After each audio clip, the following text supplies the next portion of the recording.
Good afternoon, Sunday, and I'm out to meet my friend Simon, who by any description is a wingman, and I'm on my 1969 Norton Commando Fastback. So it's all about getting the miles on her. She's been tucked away over the winter. I'll do a separate video on the mods that I've made, but for those that are BDIs, you'll see that this Norton has indicators by Alchemy Works, and they're branded Cree. They're certainly not cheap, but and I have to work out the switch gear on the handlebar because I'm not at all enamoured in the switch that I use, that you can see here. And I've got a telltale light, but I'll save that for another video. But on this particular bike I have this, and the reason behind that is the configuration of the gearbox is different from a Triumph and BSA. They're all one down and then subsequent gears are up, whereas the Norton is one up, three down. And real beady eyes will notice, if you look at the headlamp, Mark 1's never had this.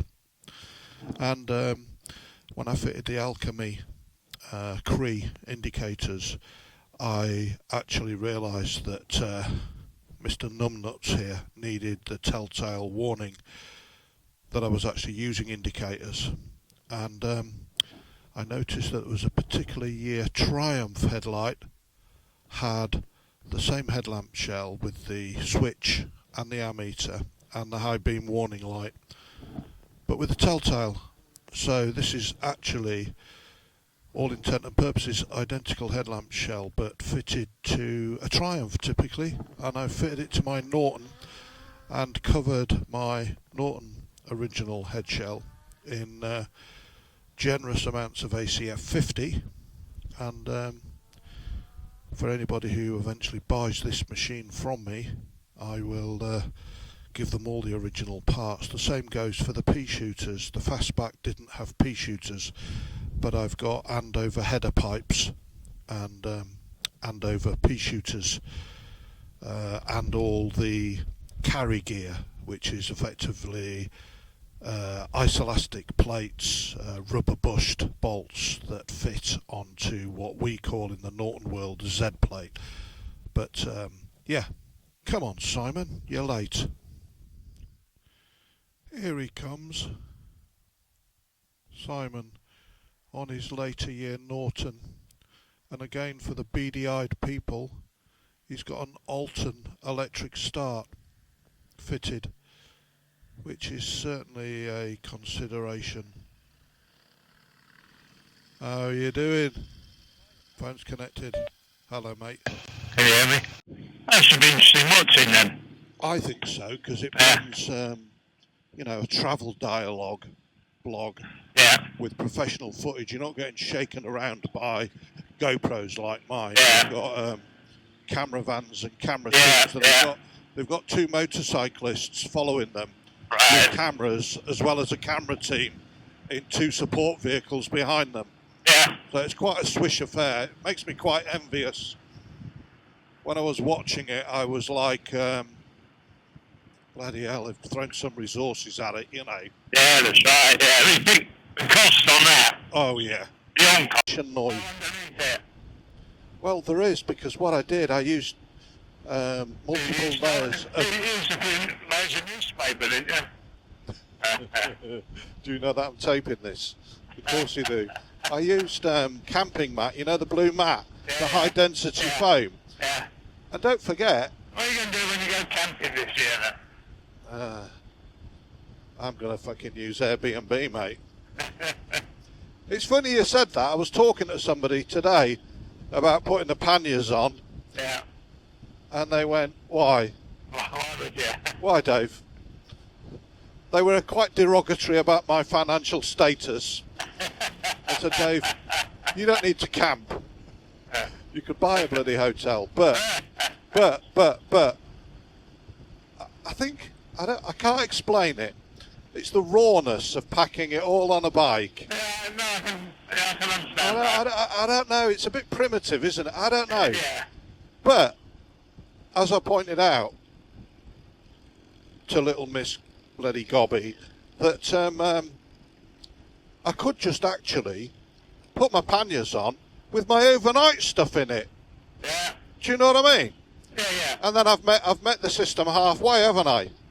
Well, I guess so. And then I've got the GoPro video from last year's camping. I could blend that in. Yeah, you got your camping mount underneath your tank. Yeah, yeah. Yeah, front brake is really good, Si. I'm so pleased, that's good. You know what I mean? Yeah. I know you've got a problem with my polished stainless arms over the original sand cast Norton arms. But yeah, it's a silky smooth now, mate. I mean, there's no screeching. I mean, invariably there will be, because I think that is dust. Yeah, of course it is. Yeah. But yeah, increased confidence in being able to brake. Makes a big difference, doesn't it? Yeah.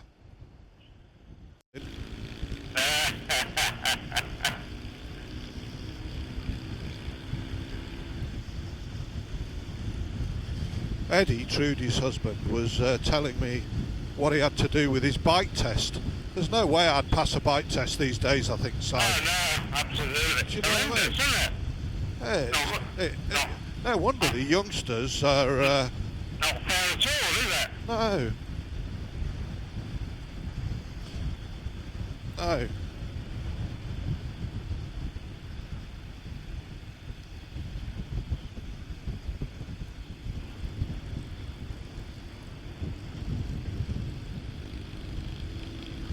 Do you know my Triumph's approaching 900 miles since rebuild?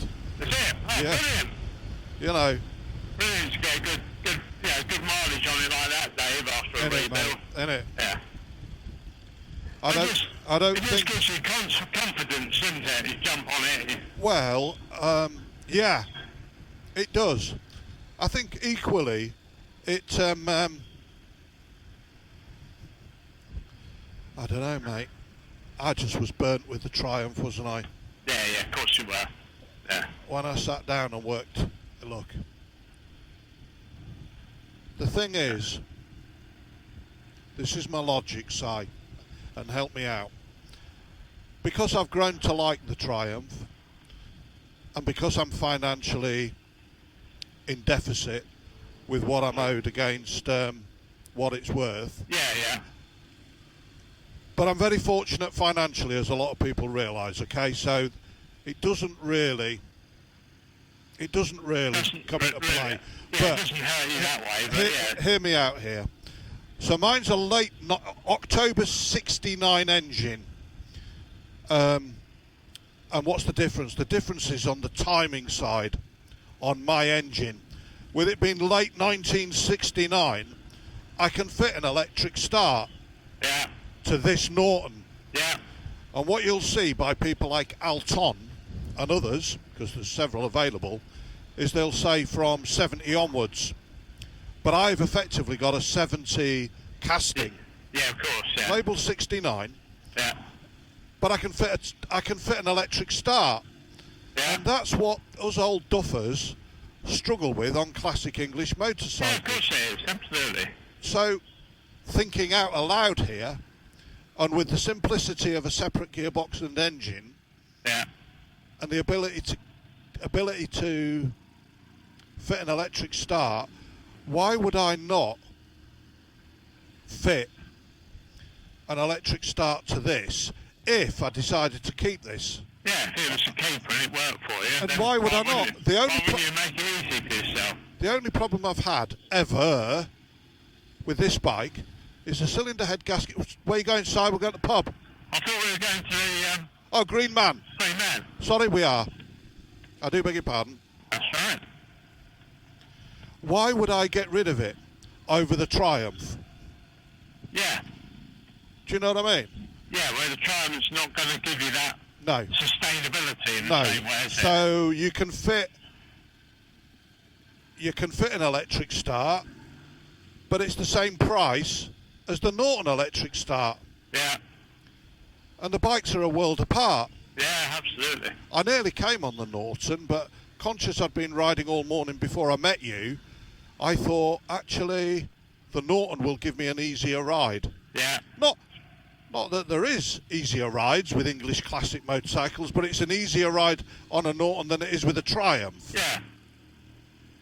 Does that make sense? Yeah, it does, without a doubt.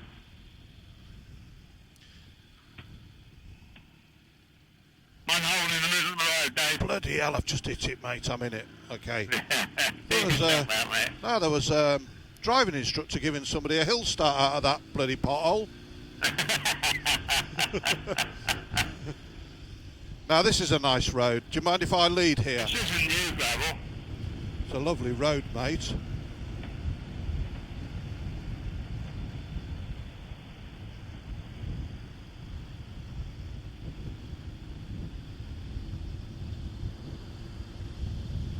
Are you there, mate, or are you still in Northampton? Yeah. So I'm only clocking 58 on the speedo. I'm in Bedford, you alright? You what, mate? I'm in Bedford, you alright, mate? You're in Bedford, are you, mate? Yeah. So I've slowed her down. I've got an indicated 50.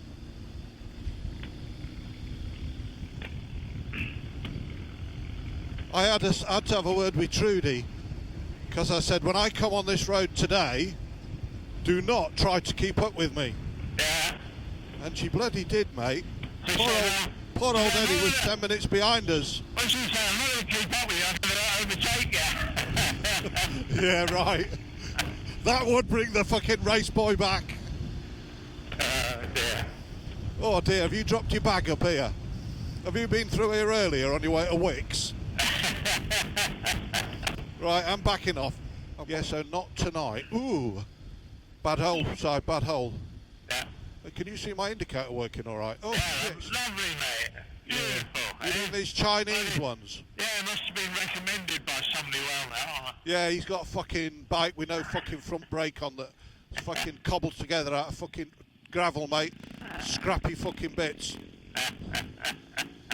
All original, lad. Yeah, original Chinese.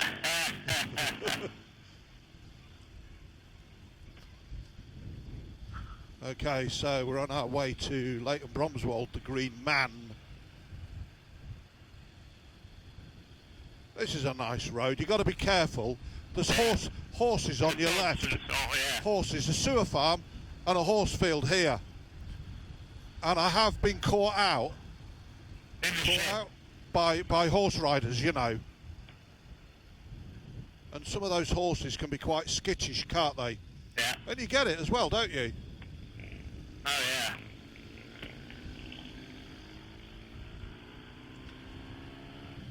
So, I want to talk to you about buzzers. About what? I need a bloody buzzer.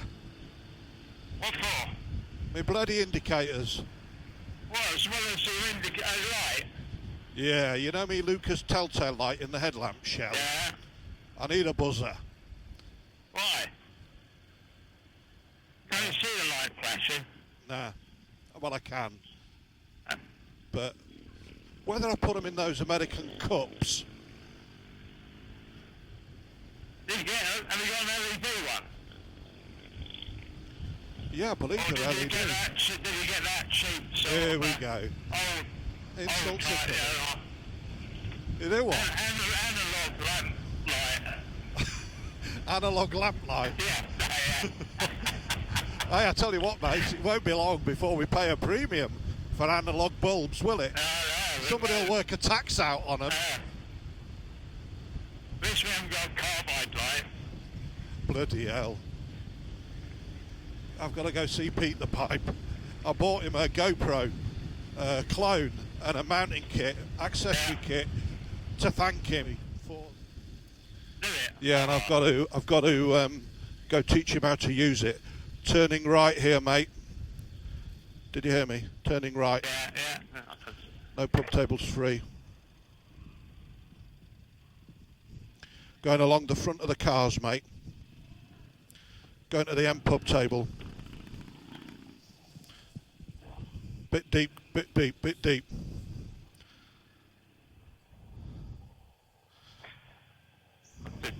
You got your shovel? Yeah, you got your shovel?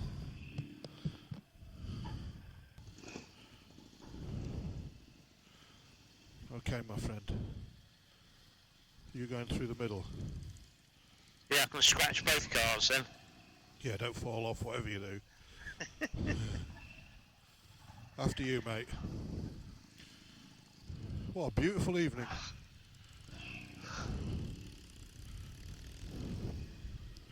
Dog, is it on a lead? Yeah.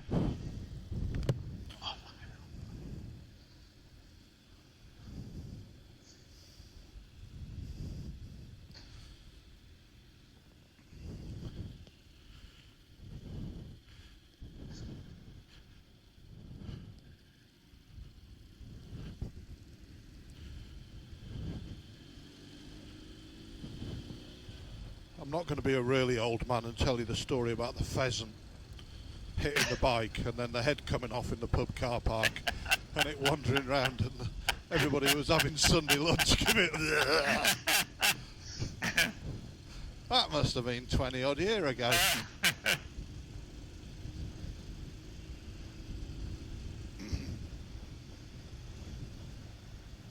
Now what you can do to avoid that horrible road is go straight on.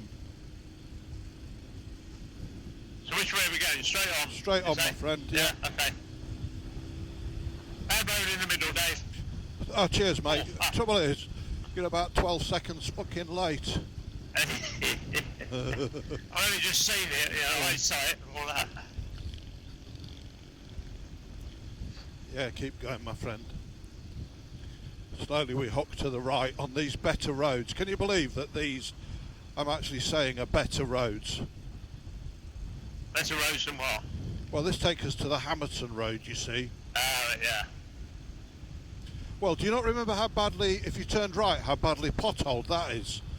That's, I call that Chiropractor Road. Yeah.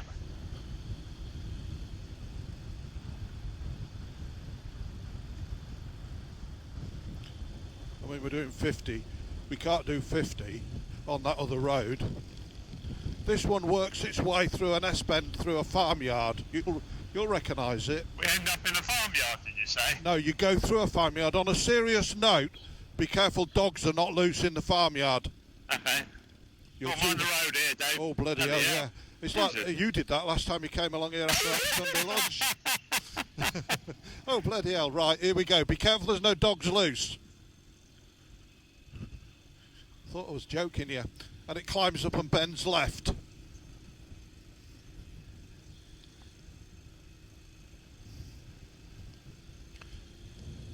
Then at the top, turn right. Bloody hell, it's quite bad is the road on the left, isn't it? Yeah, I'm glad you said this was a better road than the other one. Well, I think it is. So if you turn right at the top, you'll recognise it. I think you will, mate.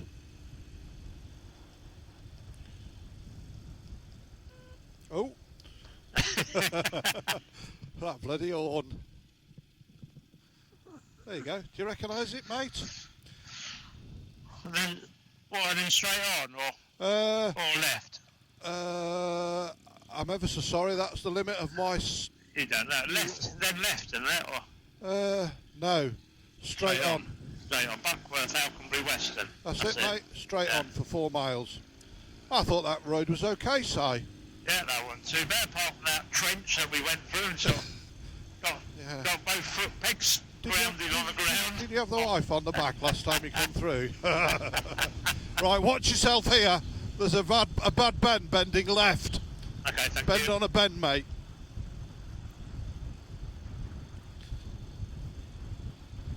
Can't come in. Cheers, mate. Here's your bad bend on the left coming up. Oh, rough ground on the right as well. Oh, bloody hell. Terrible is Cambridgeshire, isn't it? It's bad, isn't it? It's an S-bend. You're okay. If you look over the hedges, you're clear both sides of the road, mate. There's nothing coming. Here we go. Now it's good road from here, mate. That's all right, isn't it? That's a better route, isn't it? Yeah, it is, yeah. Because what you'd be doing, you'd be crossing on your right shoulder blade. Bloody hell. Bloody hell, it's bouncy. Yeah, but there's bloody potholes still, aren't there? Isn't it, mate? I've got a suspicion, Si, that the dipstick on this fuel tank of this Norton oil tank is not the correct dipstick. Shall I tell you why? Got you, mate, got you. I suspect it's not the correct dipstick, and I was going to ring Ashley or Simon at Andover Norton. I know how long it should be for that tank. Yeah, tell you why. I get it between low and high. Yeah. Halfway. And I did do that, and she bloody blew oil through the air filter, mate. Alright, yeah. So I'm going to 3D print a plug and redirect the pipe, because I get that the warm oil being recirculated into blah de blah de blah, but I don't cold ride the bike. Yeah. So I'm going to disconnect and cap off the breather to the air filter. And I'm going to redirect that pipe by buying a longer pipe and redirecting it to the side of the bike. Yeah. Same as the Triumphs, basically. Yes. Because it was only 1 or 2 drips out of the oil filter, but it was enough to make that oil filter wet. Yeah.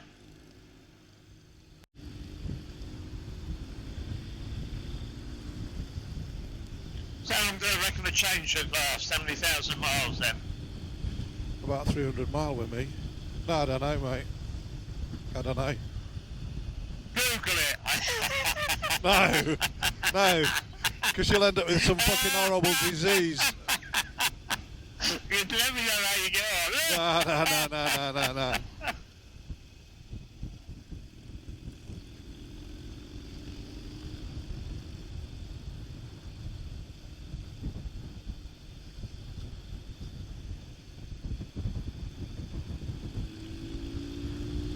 I'm recording.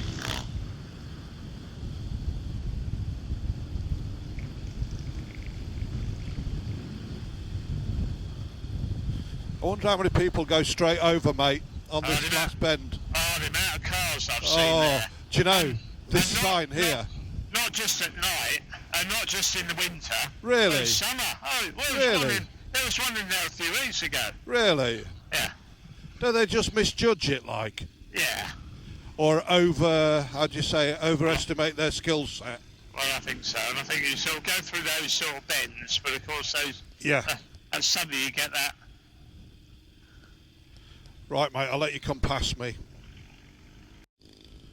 I'll say goodnight to you, sir. And I'll reach out during the week, see what you think about Tuesday night. Yeah. Yeah, of course, it's about diary synchronisation.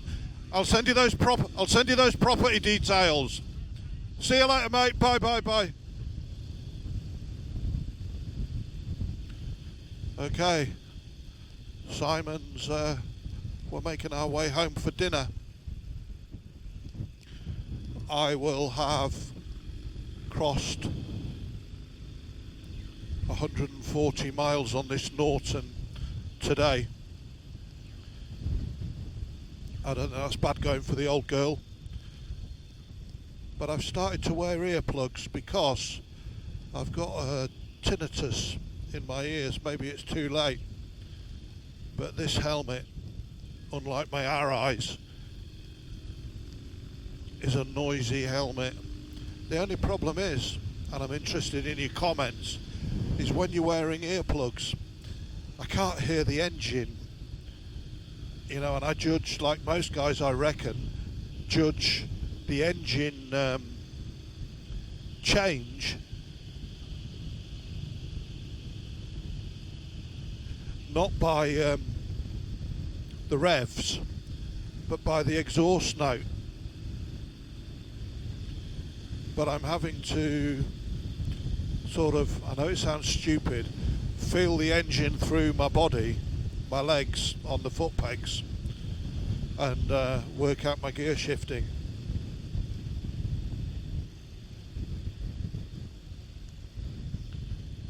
Okay, well look, thanks very much for watching this video again.